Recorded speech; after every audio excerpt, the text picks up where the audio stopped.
میرے ناظرین، راشد بلوچ جس کو دبئی سے گرفتار کر کے پاکستانی حکام کے حوالے کر دیا گیا، اب پاکستانی حکام کہہ رہے ہیں کہ جی ہمارے پاس نہیں ہے، جبکہ یہی خبر پاکستانی تمام میڈیا چینلز میں، اخبارات میں یہ خبر آئی۔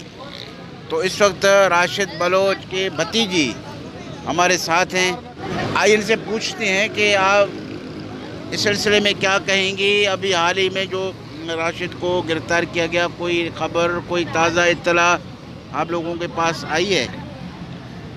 جیسے کہ آپ سب کو پتہ ہے آج کل بلوچستان میں، سندھ میں کیا ظلم ہو رہی ہے، ان کو اٹھا رہے، ان کے مسخ شدہ لاشیں پھینکی جا رہی ہے، لیکن ان کا کوئی ہمیں اتا پتہ نہیں ہے کہ ہمارے بھائی کہاں ہے، کس حالت میں ہے، کیا کر رہے ہیں، کیسے بیٹھے ہوئے، لیکن ہمیں ان کے بارے میں کچھ بھی پتہ نہیں ہے۔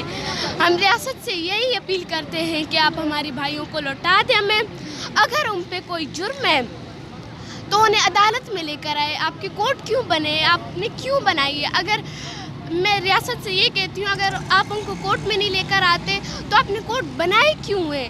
ہماری یہی اپیل ہے کہ آپ انہیں عدالت میں لے کر آئے، آپ انہیں پیش کریں، جو بھی ان پہ جرم ہے ہمیں ان کی سزا منظور ہے، ہمیں ان کی سزا منظور ہے۔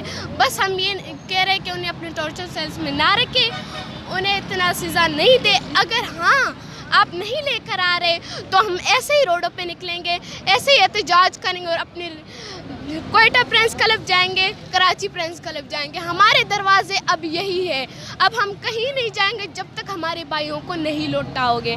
میرے چچا کو اب 2 سال مکمل ہونے والے ہیں، 2 سال، لیکن میرے چچا کا کوئی پتہ نہیں ہے کہاں ہے، دبئی میں یا تو پاکستان میں، اس کا کوئی ہمیں پتہ نہیں۔ جس دن سے ہمارے چچا کو لے کر گئے اس کے بعد اسے نہ کہ کورٹ میں لے کر آئے، نہ کہ اسے ہم سے ملوائیے۔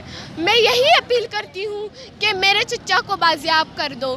دبئی سے بھی میں اپیل کرتی ہوں، دبئی کی حکومت سے اپیل کرتی ہوں کہ اب میرے چچا کو بازیاب کر دو، اور یہ جو باقی سندھی مسنگ پرسنس ہے یہ بھی ہمارے ساتھ دن رات روڈوں پہ نکلتے ہیں۔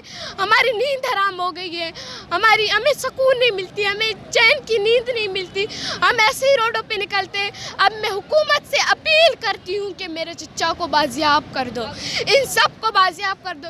ذاکر مجید کو 11 سال ہو چکے لیکن وہ نہیں ہے، ڈاکٹر دیم احمد کو بھی 11 سال ہو چکے لیکن وہ نہیں ہے، کہاں ہے؟ ہمیں ان کا بھی کوئی پتہ نہیں۔